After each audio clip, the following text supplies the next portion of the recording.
Hello everyone, Paul Reed Smith here. You're on the Musician's Friend website and I'm showing you a Paul's guitar now.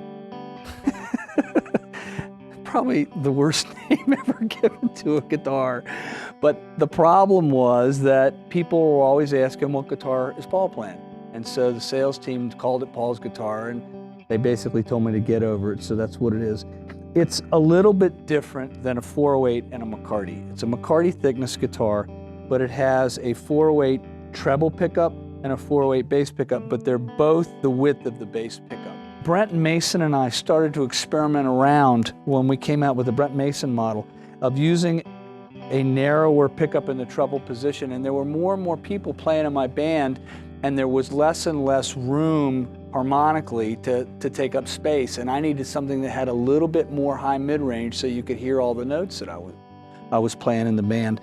And so we started to play around with taking these coils and winding them up as a treble pickup. So it's exactly the same as a 408, except that it's sensing a slightly narrower piece of string. That marimba rosewood that was in the video for the 408, we also used that on the fretboard, and it has the entire pickup system. A little bit different in that it doesn't have a slide switch, it's a toggle switch in the two switches. But once again, what the switches do is that when they're down, you have full humbucking, and when they're up, you have single coils. It disconnects the screw coil and adds 1,500 turns to the other coil so that it's a real 6K single coil that doesn't lose any volume.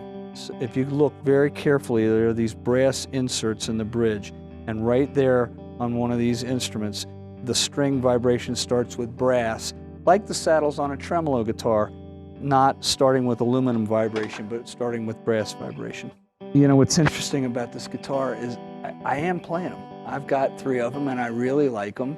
It's working really well. They're very, very consistent guitars. They have a sound of their own, and I find them to be highly musical, and I never am worried about the sound of the guitar when I plug into an amp. Very often I'll be put in situations where I have to play through a different amp all the time if I'm sitting in with a band or whatever.